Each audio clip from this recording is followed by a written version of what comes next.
So you have some money you want to invest, but the stock market can be intimidating and even confusing. Don't worry, today I'm going to give you the ultimate beginner's guide to start investing, even if it's just with $1 specifically in your 20s. So the way I'm going to break this video down is into 3 parts. The first is going to be things to do before you invest so you don't get yourself into trouble. The second is going to be actually how to invest, so examples of things you can buy, investing strategies, and then also a live example of me actually buying an ETF on my portfolio so you know how to do it yourself. And then third is just going to be maintaining your investment, so some long-term investing strategies you can use, how to rebalance your portfolio, some tax tips, psychology tips in there as well too. So feel free to jump around wherever you want. If you like to get this presentation, I'm going to have it linked down below afterwards so you can reference it later on.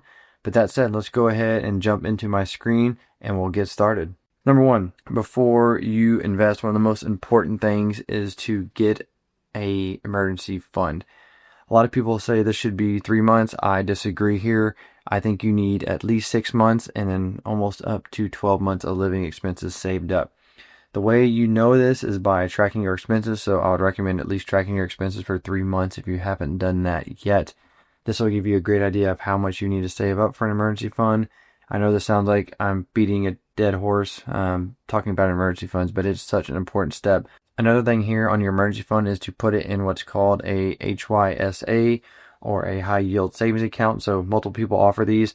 Public is actually one I've been using before, and so what a high yield savings account does is lets you earn a yield on your savings. So for example, if you put it in a traditional bank account, $100,000, you're probably going to get paid 0.0 something percent on that.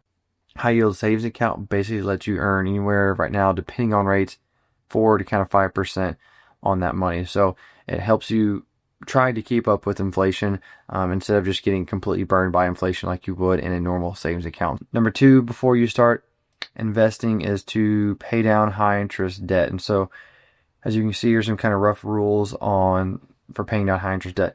If you have debt and the rate on it is over 7%, you really want to attack this before you start investing, because the long-term average of the S&P 500 adjusted for inflation is around 7%. So if you have debt that's over this, you want to pay that down first.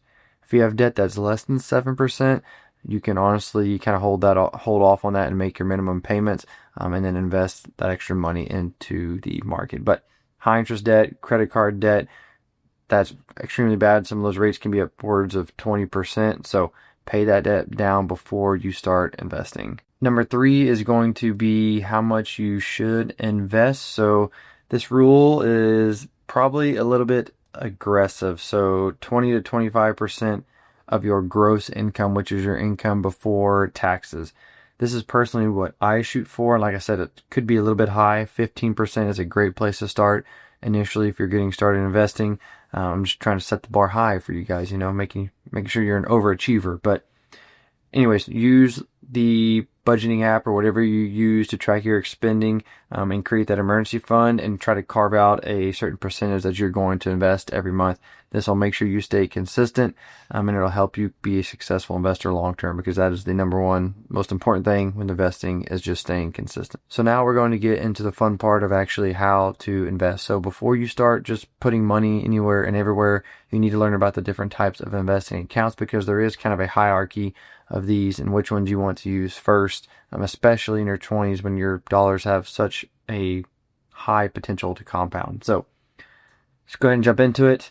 How to invest. Number 1, like we mentioned, the types of accounts. So through your employer, you likely have what is called a 401k.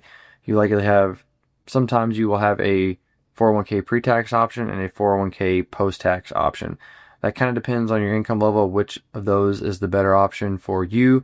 But the most important part of this account is that oftentimes employers offer what is called a 401k match. So they will match up to a certain percent of your contribution. So if you make $100,000 and your employer offers a 5% match and you contribute $5,000, they will contribute another $5,000 on top of that. It's basically free money. Do not sleep on your 401k match. That is the number 1 first thing you should do before investing in any other account, is make sure that you're getting your full 401k match. The second account is a Roth IRA account. So There are some income limits associated with this account, but this is a post-tax account that grows tax-free, and you can get your gains tax-free after 59.5. There is a contribution limit to this account, so it's $7,000 if you are under 50, and then it's $8,000 if you are over.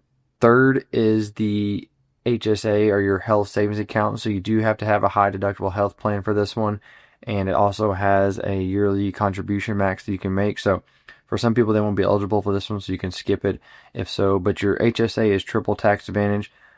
Great account. Your money going in tax-free, your gains are tax-free, and you can take them out tax-free for qualified health expenses. I have a link down below for my personal HSA tracking sheet, which is kind of a secret way to use your HSA account, is that you can save your receipts and basically pay for health expenses out of pocket now, save your receipts, and then later down the road you can still pull that expense out tax-free because you saved your receipt. So I use a tracking sheet for that. Like I said, it's down below. I'll make some future videos on it. And then finally, number 4, my personal favorite account is just the traditional brokerage because of the flexibility of it. Like I mentioned, 401k, Roth IRA, HSA are probably three types of accounts you want to take advantage of a little bit before your traditional brokerage, but a great starting point if you just want to educate yourself a little bit on the different stocks and ETFs, learn how to buy something. You can just go and open yourself a traditional brokerage right now and play around with it a little bit. It's my favorite account because of the flexibility of it. This money going in here is post-tax, so my employer pays me whatever I have left over. I put it into my traditional brokerage after I've got my 401k maxed out my Roth IRA and my HSA. Anything left over from there goes into my traditional brokerage. Sorry, jumping in here real quick. If you haven't yet, go ahead and hit the subscribe button and also the like button down below to let YouTube know that you are finding this video helpful. I'm a new channel. It would really help me out. Thanks for doing that. We'll get back to the video. Second on how to invest is actually what to buy. This is a hot topic because a lot of gurus out there will tell you to go buy all these hot stocks and penny stocks and Tesla and Palantir and Robinhood and you name it. Yes, those stocks are very attractive. Their growth has been insane for a lot of them, and that's really what you get the fear of missing out factor from, is on those major gains. But investing in individual stocks takes a ton of effort and dedicated time. You don't hear a lot of people telling you this, but if you do not have hours a week essentially to dedicate to following individual stocks and researching them, I would say to exercise extreme caution before buying a lot of individual stocks, because there is a big risk with them compared to the normal market because you're betting on a single company. And so if you're not keeping up with them and you don't know what's happening with that company, you do risk losing a substantial amount of your money if a company fails. That said, index funds and ETFs have a proven track record. So you can have ETFs that track index funds. An index fund is something like the S&P 500 that you have likely heard about, which is essentially just a basket of 500 stocks. The great thing about the S&P 500 and index funds like it is that they automatically add the winners and they automatically purge out the losers. So that tracking of individual stocks is almost naturally done by the index, to where the winners are added and the losers are cut. So you automatically get the A team when you are investing in an index fund, which is a great thing about it. Some specific examples that I said I would provide two here are VOO and VTI. These are both great broad market funds. VOO tracks the S&P 500 that we just talked about, so it has about 500 companies in it. VTI is the overall U.S. market, so it has everything from small caps, mid caps, and then also all of those S&P 500 large cap companies that we talked about. So these two are very similar. I don't think you need to buy both of them, but either one of them, if you just want to buy one fund and be done, those are great options to look at. And so now we're going to go ahead and get into a buying walkthrough. I'm going to show you on my phone actually how I purchase a stock. So on the app here, I'm just going to go to the trade button and I'm going to click on ETFs. And so right away here you can see popular ETFs, VOO that we just talked about. So I'm going to go ahead and click the buy button right here, and it's going to pull me up to the buy page. So as you saw on that previous page, VOO costs over $500 per share. The great thing about apps like Public and even Fidelity is that they offer what's called fractional shares. So you do not have to buy a full share of a stock. you can just buy a small fraction of it. So as you can see here, I only have about $36 available to invest in this account, so I'm probably going to only make a purchase for $30. But another thing you might stumble upon is the type of buy order. So if I click here in the top left, you can see I have a couple different options here. There's a limit order and a stop order. Limit order is exactly what it says. You can buy at a specified price or lower. And a stop order is that you can buy at the market price if the price rises to a specific amount. Two different ways you can do it with those two orders. That's kind of getting in the weeds a little bit. Market orders are fine for placing normal investments. So we're going to leave it as a market buy that you see there in the top left. I'm going to go ahead and say, yes, I want to buy dollars, not shares of VOO. So I'm going to be buying a fractional share. I'm going to say I want to buy $30 of this. I'm going to click review order. And then here just kind of gives you a summary. So you can see I'm buying 0.05 shares with my $30 since the share price is almost 600. So total cost is 30. And I'm going to go ahead and click submit order. And I should get a confirmation here that boom, my order is received. And so in the morning, since it's 9:25 right now at night, but in the morning when the market opens, that order is going to go through. That is how you buy a stock or ETF on your investing account. So that's the same for your traditional brokerage or your Roth IRA.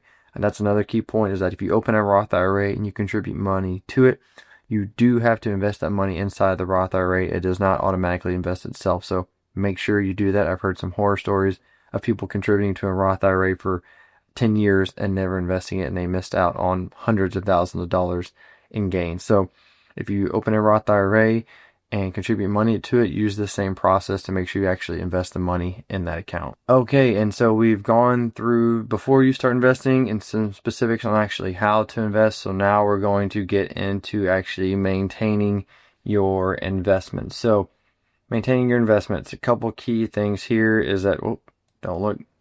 Anyways, dollar cost averaging. This is a investing strategy that I recommend to maintain your investments long term. So what dollar cost averaging is basically just buying consistently month after month after month after month, no matter if the market is high or the market is low. This is going to give you the best average price long term and prevent you from trying to time the market, is what I should say, because timing the market is a losing battle. You have to be right when you buy and you have to be right when you sell. And trust me, it's not as easy as it sounds. So dollar cost averaging is the strategy that I prefer, and especially if you're in your 20s and you're working a job and you're getting a consistent paycheck and you set aside that amount that we talked about earlier, you can consistently just invest that amount into the market each month, and that will let you dollar cost average and get the best price long term. Automate your contributions into your investing account for that amount that we talked about, and then also you can automate your purchases monthly as well. So ETF purchases, you can do the same thing and automate them to where it automatically buys a certain amount of an ETF each month. We did this for my wife. She buys a few $100 of VOO every month automatically in one of her accounts. Second is rebalancing your portfolio, and so adjusting stock and bond allocation based on age, risk, and appetite. So we're talking about being in your 20s here, so most of us are going to be very heavy into stocks and equities. So VOO counts as stocks in this case. If you get older and once you get into your 30s, 40s, and 50s, even into your 60s, most people recommend that you start adding an allocation of bonds, because bonds are slightly less risky and also a little bit less volatile. This is something that you not super important early in your 20s and into your 30s, but as you get older and become a more experienced investor, know that some rebalancing will likely be necessary in order to just limit the risk on your portfolio. Number 3 is just psychology tips, and basically I wanted to stress how handling volatility in the market is key. As a new investor, you are going to see the market go up crazy on some days and crash crazy on some days. You're going to see headlines about how great the market is, and you're going to see headlines about how the world is ending. And so as an investor, you have to know that volatility is part of the market, and you have to learn how to block it out and stay consistent and dollar cost average, like we talked about in number 1 on this slide. And so psychology is a huge part of it.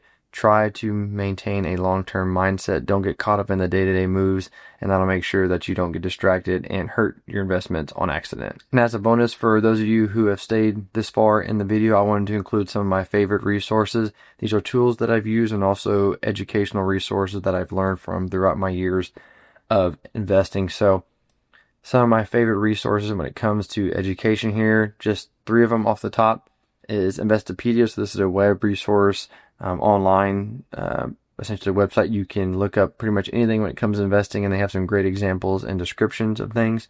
If you're an avid YouTube video watcher like myself, which you likely are, Graham Stephan is a great YouTuber to check out, especially some of his older videos. He has some great ones on investing strategy and the data behind it. And then if you are a reader, a book I recommend is The Psychology of Money by Morgan Housel.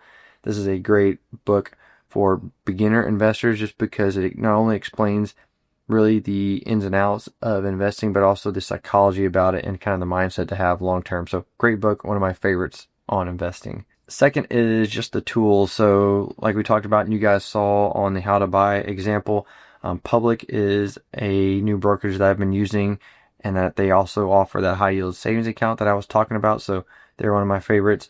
Fidelity is one I've been using for years and years and years, and I have my 401k with them. Great platform, great support.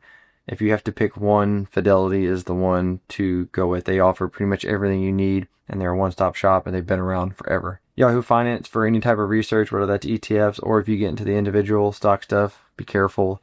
And then finally, we talked a little bit about tracking money and tracking your overall investing accounts, and I use an app called Monarch Money. I track all of our spending and also all of our investing accounts with this app/website. So it's what I recommend if you're looking for a platform to really help you improve your finances. That's pretty much the video. I hope you learned something and can now go invest your first dollar. If you want to pick up any of the resources that we talked about here, I'll link everything down below. If you haven't yet, hit the subscribe button. I'm a new channel. It really helps me out. And also hit the like button, as it gives a little notification to the YouTube algorithm that you liked this video and it was in fact helpful. Other than that, thank you guys for watching, and I will see you in the next one.